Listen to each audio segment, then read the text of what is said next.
নিরামিষ দিনে আমরা কি খাবো অনেক সময় বুঝতে পারি না, তাই আজকে বানিয়ে নিয়েছিলাম মটরশুঁটি দিয়ে ঘুগনি। তাও আবার ডিনারে বানিয়েছিলাম, দারুণ কিন্তু খেতে হয়েছিল। প্রথমে ভাজা মশলা বানিয়ে নেব। এখানে নিয়েছি 1 চামচ মতো গোটা জিরে আর একটা শুকনো লঙ্কা। ঝালটা একটু কম করে দিয়েছি, আপনারা চাইলে 2টো শুকনো লঙ্কা ইউজ করতে পারেন। জিরেটা মোটামুটি একটু ভাজা গন্ধ বের হতে শুরু করলে তবেই কিন্তু এটা ঠান্ডা করে নিয়ে একটু আধ গুঁড়ো করতে হবে।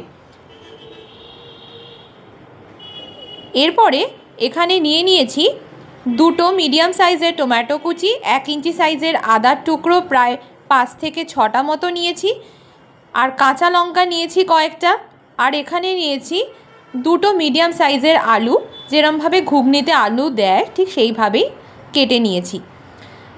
প্রথমে কড়াইতে দিয়ে দিয়েছি সর্ষের তেল। সর্ষের তেল 3 বড় চামচ দিয়েছি। সর্ষের তেল থেকে একটু ঝাঁঝটা বের হতে শুরু করলে আর সর্ষের তেলটা একটু গরম হয়ে গেলেই কিন্তু আলুগুলো ভালো করে জলে ধুয়ে ঝরিয়ে নিয়ে দিয়ে দেব। আর এখানে আমি মটরশুঁটি বেশ খানিকটা দিয়েছি। মটরশুঁটিটা কিন্তু জলে আমি বয়েল করে নিয়েছিলাম বা সেদ্ধ করে নিয়েছিলাম, নুন টুন কিছু দিইনি, জাস্ট জলে সেদ্ধ করে নিয়েছি। আলুগুলো আর মটরশুঁটিগুলো দিয়েছি, দিয়ে মোটামুটি 2 মিনিট নাড়াচাড়া করার পরে টমেটো, আদা আর কাঁচা লঙ্কা, যেটা আমি আপনাদের দেখিয়েছি সেটা বেটে নিয়েছিলাম। জল ছাড়াই কিন্তু বেটেছি, কারণ টমেটো থেকে যে জলটা বেরোয় সেটাতেই কিন্তু মশলাতে আর আমার জল লাগেনি, অলরেডি আমার মিক্সারে বাটা হয়ে গেছে। তো এরপরে আমি দিয়ে দিয়েছি সামান্য পরিমাণ একটু নুন, আমচুর পাউডার দিয়েছি 1/2 চামচ, জিরে গুঁড়ো 1 চামচ, ধনে গুঁড়ো 1/2 চামচ। ব্যাস, এরপরে সমস্ত উপকরণগুলো আমি একসাথে নাড়াচাড়া করে নেব। এটা কিন্তু খুব তাড়াতাড়ি হয়ে যায় আর খেতেও কিন্তু অসাধারণ হয়েছিল।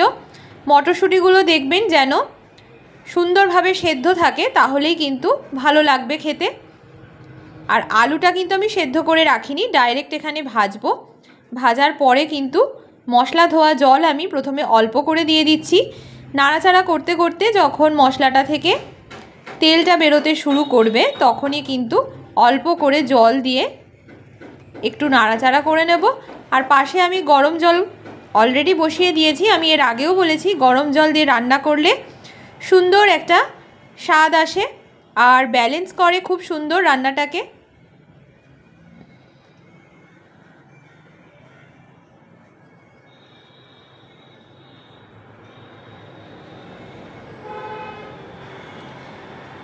ব্যাস, এরপরে যখন আমার আলুটা মোটামুটি ভাজা হয়ে গেছে, মশলাগুলোর সাথে ভালো করে কষিয়ে নেব, ঠিক তারপরে কিন্তু আমি এখানে 1/2 কাপ মতো গরম জল দিয়ে এটাকে ঢাকা দিয়ে রেখেছিলাম প্রায় 5 মিনিটের জন্য।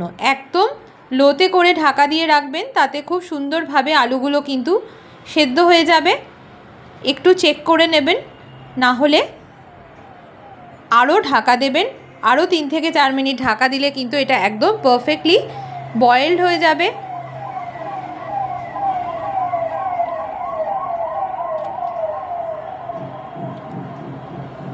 এরপরে আলুগুলো যখন একদম সেদ্ধ হয়ে যাবে আর আমাদের মোটামুটি নামানোর আগে ভেজে রাখা জিরে আর শুকনো লঙ্কার মশলাটা এখানে দিয়ে দেব। একদম শেষে দিতে হবে। শেষে দিয়ে দেওয়ার পরে আমি কিন্তু এটা ঢেকে রেখেছিলাম, আর এরপরে আমি গ্যাসের ফ্লেম একদম বন্ধ করে দিয়ে 5 মিনিট রেস্টিং টাইমে দিয়ে সার্ভ করে দেব। রুটি, পরোটা, নান, আপনারা যে কোনো কিছুর সাথেই কিন্তু এটা পরিবেশন করতে পারেন। অসাধারণ খেতে হয়েছিল, অবশ্যই একবার ট্রাই করুন।